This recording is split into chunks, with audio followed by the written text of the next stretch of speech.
জায়ান্টকেই শেষ হারতেছে। এটা কোনো ডোরা না, এটা হার, এটা হার। প্রতিটা ম্যাচেই একটা না একটা ভুল তার আছে। এই জিনিসগুলো যদি বন্ধ না হয় তবুকে আমরা দাঁত ভাঙা জবাব দিব। ফার্স্ট অফ অল হচ্ছে হামজাকে থ্যাঙ্কস, সে আমাদেরকে এত সুন্দর সুন্দর মানে মুভমেন্ট উপহার দিতেছে। বাট হচ্ছে ওভারঅল আমরা হতাশ। আমরা আশা করছিলাম ম্যাচটা অন্তত পক্ষে 4-0 বা 3-0 গোলে জিততে পারবো, সেই ম্যাচটা আমরা ড্র করে আসছি। প্রথমে পিছিয়ে পড়ছি, এই জায়গায় পুরোটা দোষ হচ্ছে কোচের দিব। সে যদি টিম সিলেকশনটা আরো সুন্দরভাবে করতো, সামিতকে যদি প্রথম থেকে শুরু করে তো ম্যাচের প্রেক্ষাপটটা আরেকটু ভিন্ন হতো। আর তবু রন, স্পেশালি তবু বর্মন, সে কি আজকে চোখ দুইটা কি বাসায় রেখে আসছে কিনা এটা আমি জানি না, বা তার কি মানে জায়ান হাকিমের সাথে কোনো ব্যক্তিগত সম্পর্ক মানে ক্ল্যাশ আছে কিনা এটাও জানি না। সে বারবার জায়ান হাকিম খালি ছিল, সে বারবার তাকে দেখো ইগনোর করে যেতেছিল, ইগনোর করে বলটা অন্যদিকে আবার জায়ানকেই শেষ হারতেছে, জায়ানকেই শেষ হারতেছে। মানে সে মনে হয় ওই জায়গায় ফাঁকা দাঁড়ায় থাকে, মানে সে ভুল করতেছে।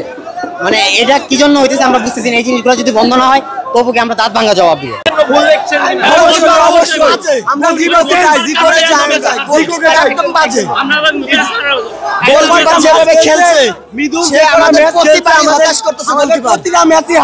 মৃদুল যে কয়টা ম্যাচ খেলছে একটা না একটা ভুল আছে, আমরা প্রতিটা ম্যাচেই একটা না একটা ভুল তার আছে।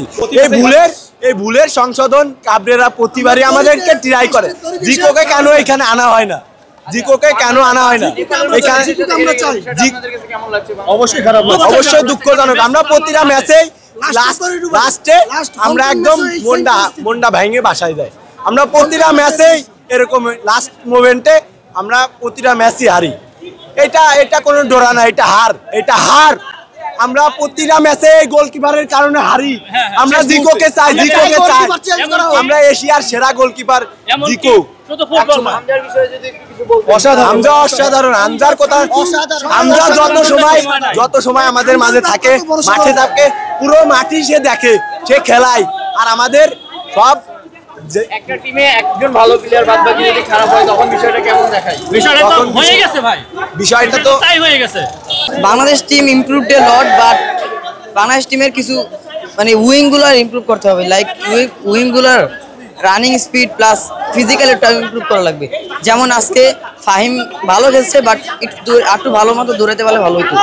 উইংগুলো যদি ভালো হয় তাহলে অ্যাটাকিংগুলো ভালো হবে। যেমন হামজা কিন্তু সিডিএম খেলে, মূলত সিডিএম থেকে সে স্ট্রাইকে গিয়ে তারপরে দুটো গোল দিচ্ছে। তো সিডিএম থেকে স্ট্রাইকে যে গোল দেওয়া, এগুলো তো স্ট্রাইকার দেওয়া উচিত ছিল। সো হামজা তো তাও উপরে যায়, তারপর গোল দিচ্ছে। বাংলাদেশ দলের জন্য হামজা এই গোলগুলো দিচ্ছে, বাট এগুলো স্ট্রাইকারে দেওয়া উচিত ছিল। সো বাংলাদেশের অ্যাটাকিংটা আরো ভালো করতে হবে।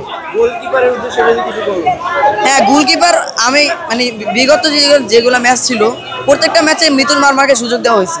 যেমন সুজন, আরেকজন গোলকিপার আছে সুজন হোসাইন, ওনাকেও সুযোগ দেওয়া উচিত। আরো 2-3টা গোলকিপার আছে, তাদেরকেও সুযোগ দেওয়া উচিত। শুধু মিতুলকে দিলে তো হবে না।